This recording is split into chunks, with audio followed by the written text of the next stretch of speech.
Well, D. James Kennedy was a pastor in Fort Lauderdale, Florida, and he wrote a book with kind of a curious title. He just simply titled the book, "What If Jesus Had Never Been Born?" What if Jesus had never been born? And that's a thought-provoking title. It's a thought-provoking question. He was intending the reader to think about or imagine a world void of Jesus and void of Jesus' followers, void of all Christians. What would that world look like? He gave some specifically named things that he would imagine if he were answering that question, what would be missing? And he talked about things like acts of charity, hospitals, orphanages, helping the poor. He talked about, in large part, forgiveness and compassion, that these qualities and characteristics that Jesus preached, displayed, and that his followers also live out would just be missing. And of course, he also talked about the myriad numbers of acts of service done in the name of the Lord. All of these things that I just mentioned help others in their temporary life. Doing acts of charity, kindness, hospitals, mercy, all of these things certainly help those around us in their temporary earthly life. But as Christians, we know this, that our true love, the true heartbeat of what we desire to both live out and speak and share, is that the grace of God and salvation through Jesus Christ be proclaimed to others and that they would know salvation through Jesus Christ. That they would be reconciled to God through Jesus. This is the gospel. This is the promise. This is the proclamation. This is the joy of the message of Jesus, that he offers fallen sinners, of which we all qualify, fallen sinners, salvation through his death on the cross. As Christians, God has changed us. He's changed the course of our lives so that we have a deep desire to do good, both for people's earthly blessing and benefit, but ultimately in sharing the gospel for their eternal blessing and benefit, that we might lead people and show them the way to the Savior. Having said all of that, if Christ is in you, and you have been transformed and you've been changed and you desire now to do good for others, probably with many people in your sphere of influence and with people in your life, that joy, that zeal that you have has maybe been met with indifference by others around you. That seems to be a large response of our age, is just simply indifference to the gospel. Sometimes, though, our desire to point others to Jesus might even be taken up a step, and it's not just indifference, but it might be anger or hostility or hatred towards you for knowing Christ and proclaiming his name. Today we're going to be looking at an episode in the life of the Apostle Paul when he wanted to do nothing but good for his fellow countrymen. Paul was a Jew. He desired nothing but good for his fellow Jewish brothers and sisters, but all that he received in return from them was anger. It was hatred, them wanting him dead. And how did he respond? That's an interesting thought to think about. Paul's wanting nothing but good done for them, receiving nothing but anger and hostility in return. How did he respond? We're going to see in the passage of Scripture we're looking at today, he responded exactly the way Jesus directs his followers to respond: to love those who hate us and persecute us. Matthew chapter 5. Jesus said, what good is it? What reward do you have? What difference is it if, like the world, you love only those that love you? But what about those cases, those times, those situations where you have someone in hostility towards you, that you extend love to them? Now you are demonstrating that you have a love that has been put within you by none other than God himself. we're going to see this played out in the life of the Apostle Paul today as the anger of his fellow countrymen is aimed at him. So I pray that the message today will be a help to anyone here who's struggling to pray for, to care for, or love someone who is indifferent to you or even hostile to you because of your life and your message of Jesus Christ. So I titled this morning's message, Loving Those Who Hate You. Loving Those Who Hate You. And we'll be in Acts chapter 21. I'll invite us to that text here in just a moment, but let me give us a little background before we jump into Acts 21, just to refresh our minds a little bit of what has taken place. What is the context of where we are here in Acts chapter 21? The Apostle Paul has arrived in Jerusalem. He's been wanting to come to Jerusalem for many years, and he finally arrives in Jerusalem, and this will be for the last time that he visits here. Last week we looked at this, he's been here less than a week. His desire and his deeds have been nothing but loving for the Jewish people there in Jerusalem. He's loved his fellow Jews with everything he has. If you remember last Sunday when we looked at this of why Paul was coming to Jerusalem, what he was doing and what he was excited about, he was bringing with him a large collection of money because Israel had been in a famine, they had been in need, and so as Paul was traveling through all of the Gentile churches that had been planted, and then as he was visiting them and encouraging them, he was taking up a collection of money and he wanted to bring it to Jerusalem to demonstrate the love and the change in the Gentile people towards God and toward the Jewish people. He was really excited and very earnestly desiring to get to Jerusalem to deliver this money to them. Once he arrived, he was told that there might be some rumblings because of his view towards the Jewish law. And so Paul willingly participated in a ritual cleansing to show that he was not against them as a people. In fact, he himself was a Jew. And we could also say this, although we didn't look at this in detail last Sunday, we could also say this. Another way that Paul loved the people and that we know that he loved the people was what he had written about them in his letter to the Romans, the letter to the Roman church. Let me just read a couple of verses. This is found in Romans 9 and Romans 10, right at the opening of both of those chapters. Paul says this, I'm speaking the truth in Christ, I'm not lying, my conscience bears me witness in the Holy Spirit, that he said, I have great sorrow and unceasing anguish in my heart, for I wish that I myself were accursed and cut off from Christ for the sake of my brothers and sisters, my kinsmen according to the flesh. They are the Israelites. To them belong the adoption, the glory, the covenants, the giving of the law, the worship, and the promises. To them belong the patriarchs, and from their race, according to the flesh, is the Christ, the Messiah, who is God over all, blessed forever. Amen.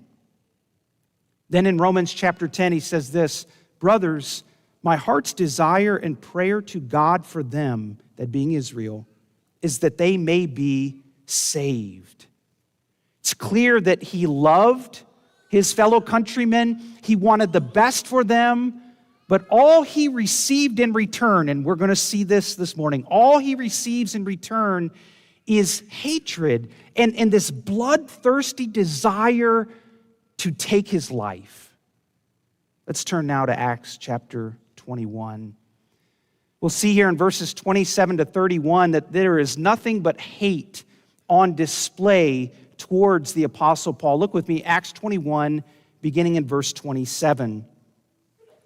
When the 7 days were almost completed, the Jews from Asia, so these would have been Jews traveling to Jerusalem, but their home was in Asia.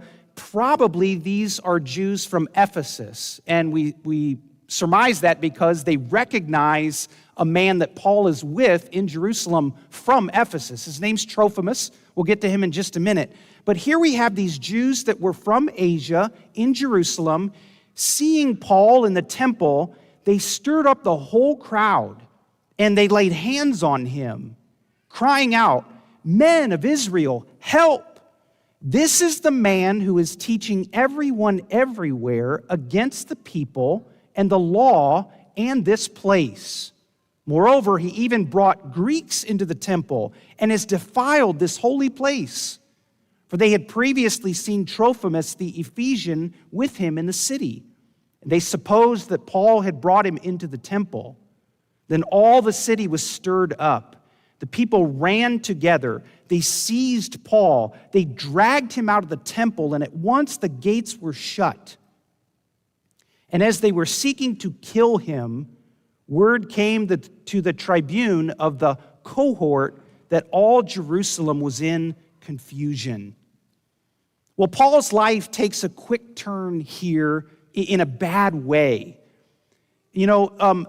He's been in Jerusalem for just a little bit less than a week, and things were going okay so far, but things take a very different turn here in these few verses. Now, some people would look at what the Jews were doing to Paul and try to downplay it.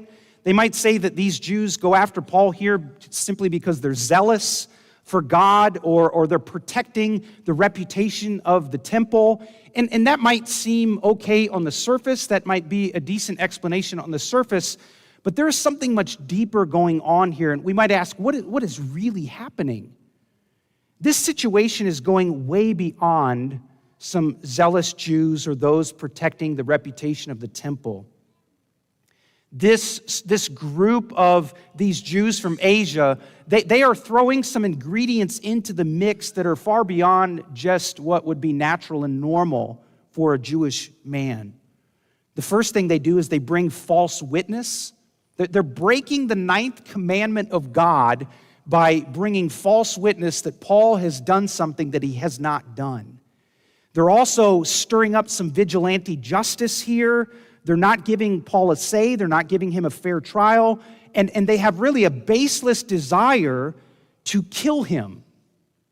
There's a few of them that hate Paul. They want everybody else around them to hate Paul. They want him dead. This is beyond just religious zeal. This is hate on display. This is vitriol on display. Now, this passage here, we're going to slow down a little bit. It affords us a rare opportunity to see this situation from many angles. And in particular, it allows us the opportunity to examine the nature of hate and how it works out in real time. We're going to see this unfold on the Apostle Paul. So let's dive in here a bit and see how this whole thing came unraveled. We see in verse 27 that hate can act irrationally, that hate does not have reason and ration to it. It can just act very irrationally, so that it might not pop up in one sense and it might pop up in another sense. But verse 27 says, when those days were almost completed, the Jews from Asia, seeing him in the temple, stirred up the crowd. It's interesting that we're told later in the passage that they had already seen Paul. They saw him with Trophimus walking around in the city. Why was their hate not directed towards him then? But all of a sudden here in verse 27, on this day and in this occasion and in this moment, their hate is very hotly directed towards him. It popped up irrationally. So the odd thing about this is that they had viewed him with Trophimus, and now all of a sudden they see him again. Nothing was said and done before, but now they riot. It just exposes the unpredictable nature of hate. And maybe you've even been the recipient of this, of someone else, where they've acted towards you in this way. Just know this, that hate does not look for rational ideas and actions. It just looks for someone to put itself on. And that's what's taking place here with the Apostle Paul. We see, though, also in verse 28, hate can exaggerate the details. It doesn't need to be rational. And it can also overblow things as they are not, or as they not truly are. Verse 28, these people are crying out, "Men of Israel, help!" This is the man here who's teaching everyone everywhere. This group of men are not looking to provide clarity. They're not looking to provide specifics. They're only looking to win people over to their side. So they tell the crowd, Paul's teaching everyone everywhere. It's nothing more than exaggeration, and it's a tactic. It's a tactic to get people moving to their side, but remain blind as they do it. Just jump in this mob mentality, let's go. Don't think about it. We see in verse 28 as well, though, it doesn't just exaggerate details, it can ignore accuracy. It will ignore the actual factual things just to keep that momentum going. They say Paul is teaching everyone everywhere against the people and the law and this place.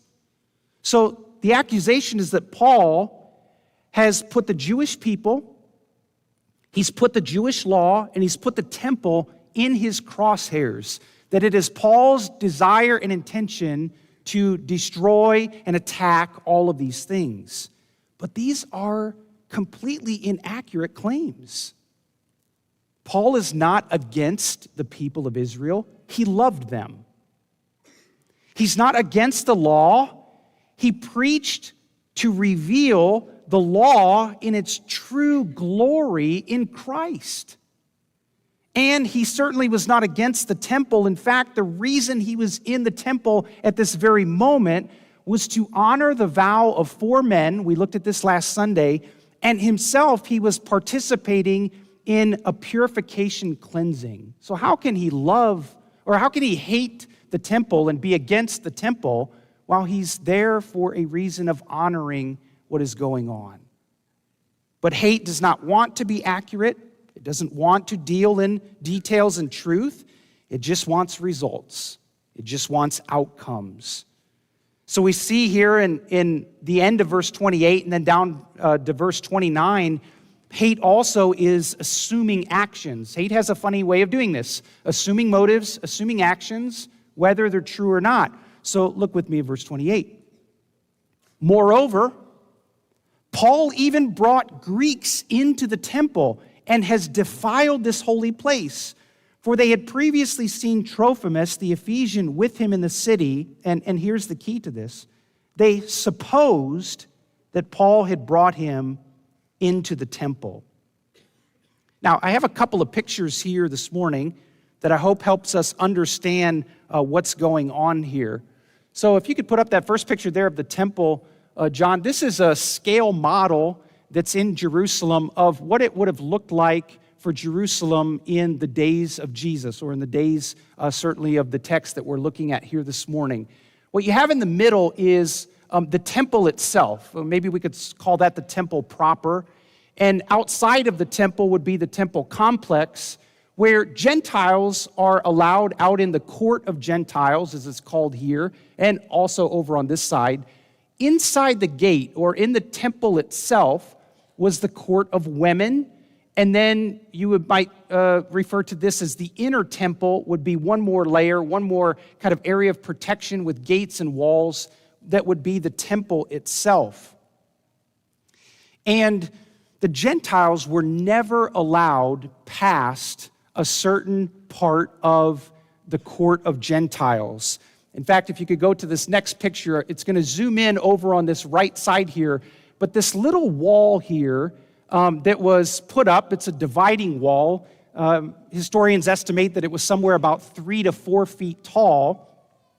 And it very clearly said on this dividing wall, Gentiles are not allowed beyond this point. If you travel beyond this point and you're a Gentile, you are responsible for your own death. It was a very threatening warning. It was all over the place. Everyone knew this dividing wall and what it meant. And so the accusation that was going on here was that they had supposed that Paul had taken Trophimus past that dividing wall where Gentiles did not belong, took him in through the gates and into the main concourse of the temple.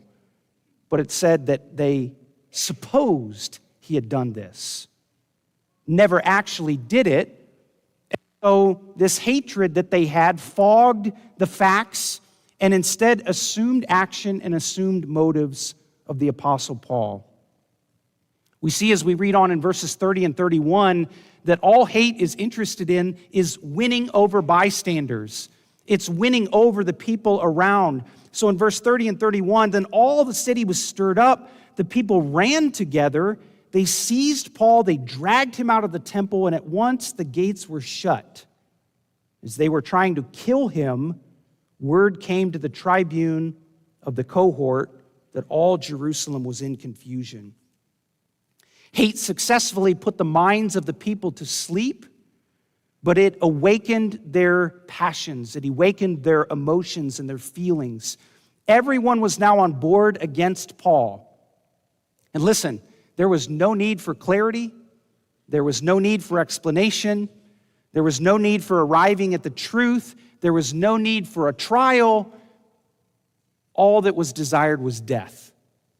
Kill Paul. They just wanted the troublemaker dead. Even if he was a gospel truth teller, they just wanted him gone. We'll go at one more part here. This skips down to verse 34. Just looking at the angles of this idea of hate and all that it can do, apart from the mind, just allowing this to well up within a person or a group of people, and it just wreaks havoc as it did here. But verse 34 shows us as well that hate can have difficulty actually explaining why it's doing what it's doing or why it's directing the thing to whom it's directing. So look with me at verse 34. Some in the crowd were shouting one thing, some were shouting another.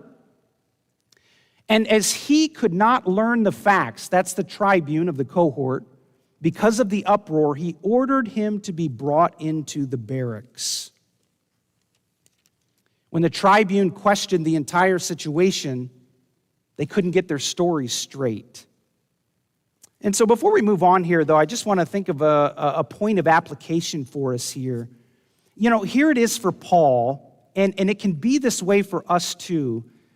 Sometimes you just cannot rationally explain why you are being treated in a certain way, why you might be treated with hatred or anger or hostility. You know it's not right, but you just can't explain why. Well, here's a beautiful example from the scriptures here this morning that sometimes you just can't explain why this is the way it is. But it is hate with legs.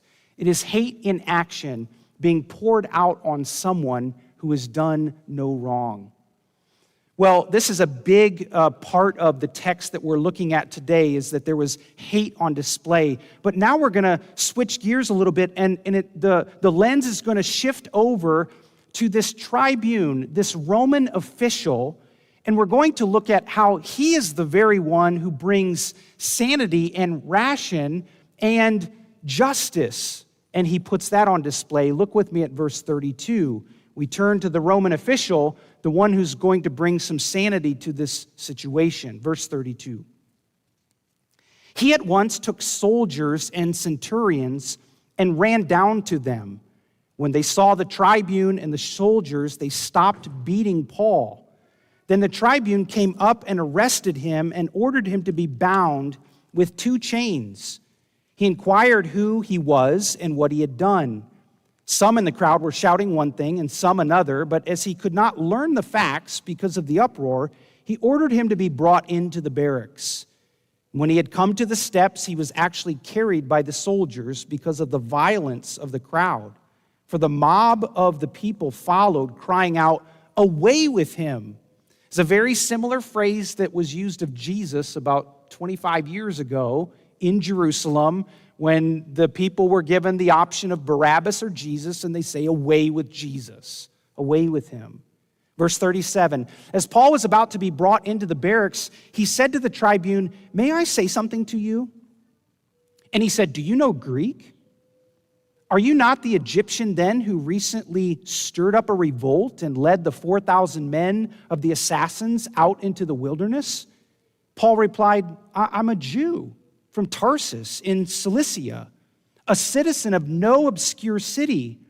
and I beg you, permit me to speak to the people." You know, I mentioned last Sunday that the author of the book of Acts, who is Luke, he devotes a large portion of the book to these charges against Paul and the ensuing trials that he is placed on here at the end of the book. 8 chapters, in fact, from here in chapter 21 until the end of the book. These chapters are dedicated to Paul defending himself before multiple authorities. There's some important purposes for Luke to do this. For one, Paul stands on trial with baseless charges, just like Jesus had done.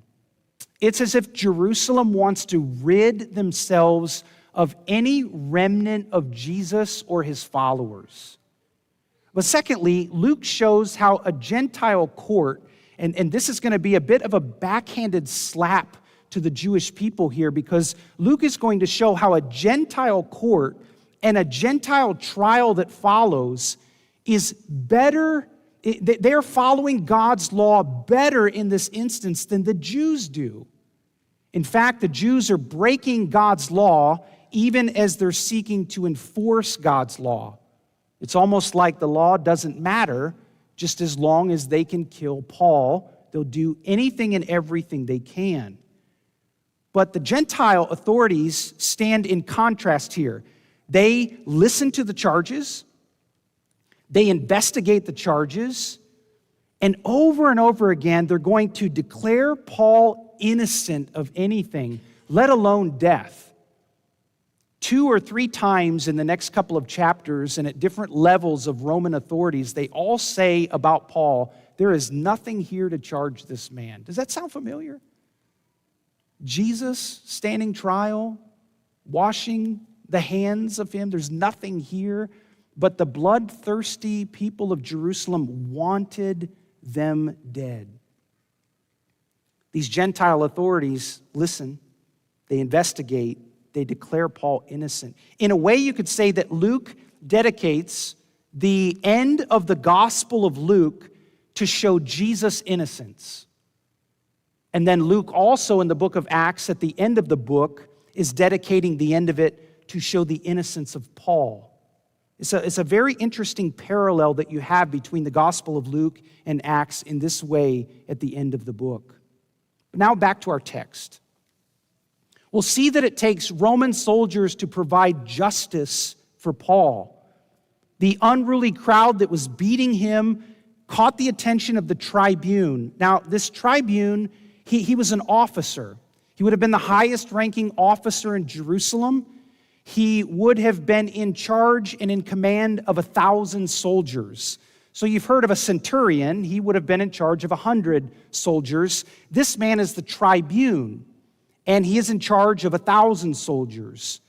We know from a later chapter here, I believe it's in Acts 23, this man's name is actually Claudius Lysias. Claudius Lysias. And one of his main duties was to keep order and peace in Jerusalem. This entire scene becomes a little clearer when we know the layout of the temple and where these Roman barracks were. So let me go back to that picture of the temple for just a moment, and we'll understand the layout of what is taking place. If, in fact, what took place with the Apostle Paul was on the right side, or this would be the north side of the temple, they dragged him out of those gates, and they're in this area right here, this court of the Gentiles, kind of an open area in the temple complex. This up here is called the Antonia Fortress. This is where the tribune would have been inside the barracks, and these are lookout towers. This was a Roman fortress, and the entire purpose of this Roman fortress was to be able to look over the landscape of Jerusalem and keep the peace. If they saw a skirmish or any kind of disruption, they could immediately send out Roman soldiers to quell the mob or to quell the disruption. And so right within just a few 50 meters or so, you've got this fortress with all of these soldiers at the ready, waiting for something and a disturbance to be taking place and to go and to calm the crowd. This is exactly what the tribune does. They hear and they see something going on. They immediately, our text tells us, they ran down the stairs and they put a stop to Paul's beating. The mob had gathered. They are beating Paul. Probably their way of choice to kill him was to just beat him on the spot. This is a very sad setting. It's a very sad picture here. But the Roman soldiers come and they stop this and they bring Paul into custody. I've got another couple of pictures here. One is just of a reenactment that takes place each year. It's kind of in a touristy setting, but to just get a picture of what the Roman soldiers would have looked like in biblical days, armed with a sword, armed with all of their protective gear, and they have some shields there as well. These Roman soldiers go and they stop the beating of Paul. They arrest him. They suppose he has done something wrong, but the crowd was so hostile that the tribune moved Paul from the streets back to the fortress where there could be civility and quiet. And isn't it interesting what the tribune says? It was such a chaotic scene down there. He said, I can't even learn the facts of what's going on. So they take Paul back to the barracks and protect him along the way. There's one more picture I've got here, and that is just of them in kind of a defensive position with their shields. So it's likely they would have locked those shields together. Paul might have been in the middle, and they were trying to keep the angry mob away from him so they could give him a fair trial, a fair word, a fair defense, and to bring some civility to the situation. As they reach the barracks, Paul and the tribune then have a conversation. The tribune had mistakenly identified Paul as an Egyptian who stirred up a revolt. If you're familiar with the Jewish historian Josephus, he actually talks about something very similar. He may be referring to this very incident where a man had come up from Egypt. He had marched on Jerusalem trying to overtake it. The Roman soldiers overcame his men, but he was able to escape and flee. And now maybe the tribune thinks he's come back and he's been captured. But it's mistaken identity, but that's what he thinks. Paul is allowed to answer the tribune. And here's what's interesting. The tribune listens to him. He listens to him. Claudius Lysias listens to Paul. And he changes his mind about who Paul is. And he lets Paul speak to the crowd. It's quite a contrast that the author, Luke, is making here in this text. He's showing the Jewish people to be inexact, to be inaccurate, to be unruly, to be stubborn, not wanting to hear or deal with facts. They just want Paul's blood spilled. In contrast, you have the Roman authorities. They're reasonable, fair, asking questions, listening, and even changing their mind when they are presented with facts to the contrary. Now, before we move to our last point and close on the final verse here, just for a moment of application. It might be easy for us sometimes if we are in a difficult spot to think, I need an ally in this situation. If I could only find a fellow Christian to help me out here or to help me through the situation.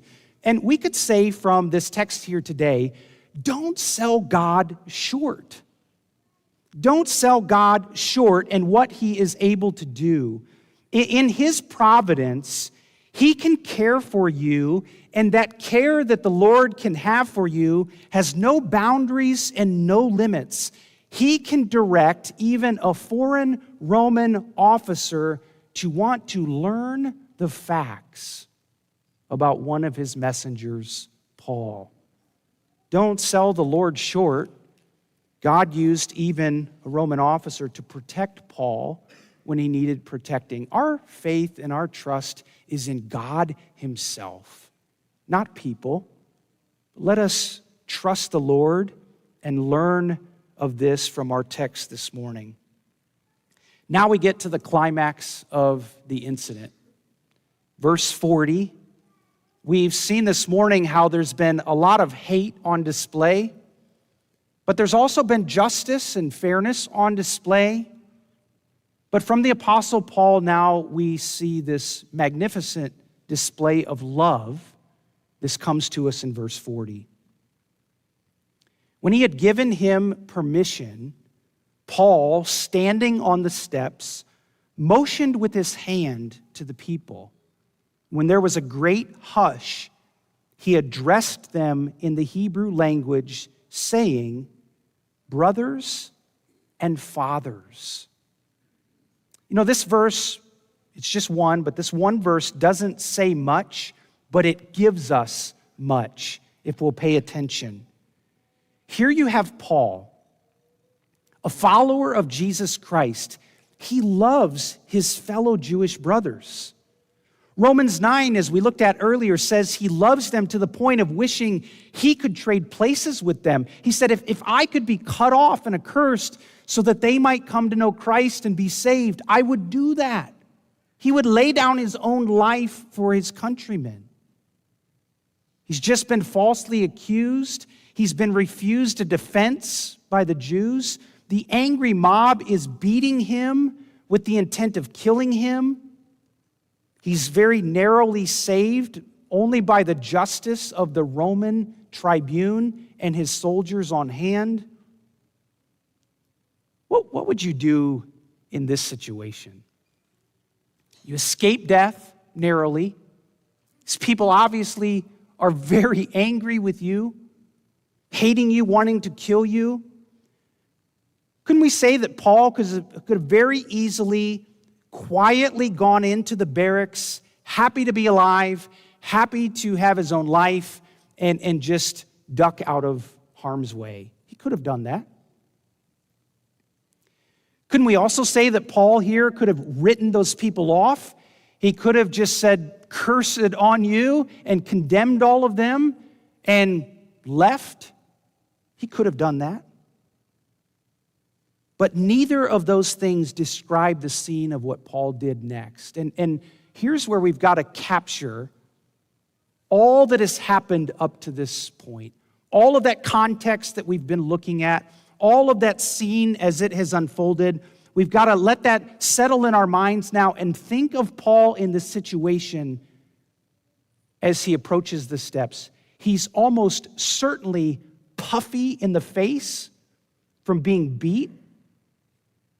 It's likely he's bleeding.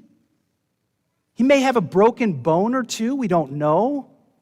He's just had a mob attack him and beat him mercilessly. And what does he do? He stops and he asks to address his fellow countrymen. He wants to love them with the truth. This is profound, brothers and sisters. He raises his hand and he calls out to them, "Brothers and fathers."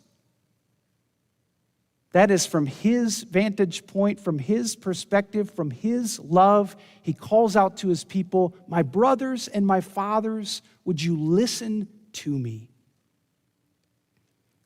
That's as far as we'll go today in this text. We're going to stop it right there. Next week, we'll hear what Paul has to say. It's about a 21-verse long message that he delivers to the people. It's his final words to Jerusalem. But for now, as we close this morning, let us just consider the scenario that being a follower of Jesus Christ can place us in.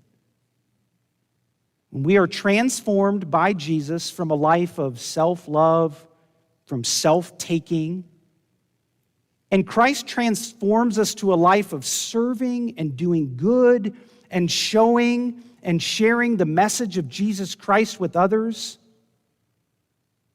that is not always looked upon as favorable to an outside world. Might be easy for us to just think that in our zeal, everyone will listen to us.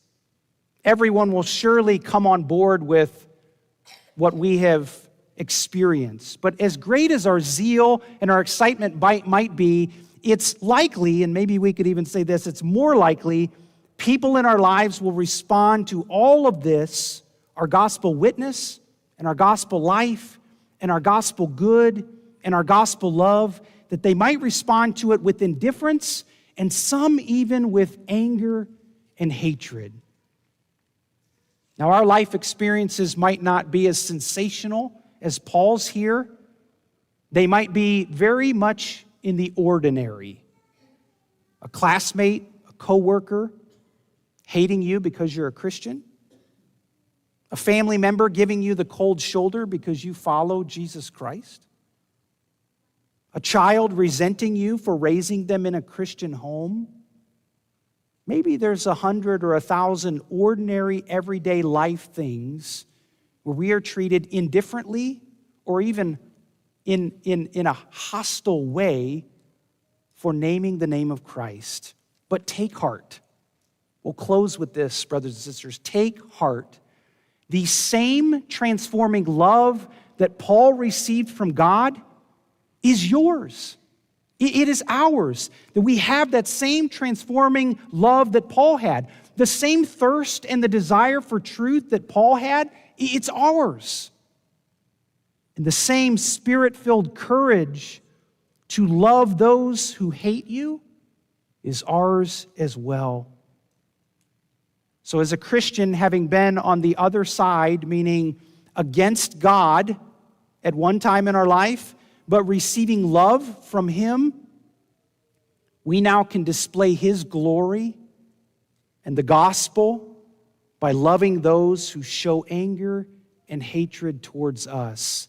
This God empowers us to do. We have His love now and for all eternity. Therefore, we can show love even to those who are hostile towards us. Let's close our time this morning in prayer.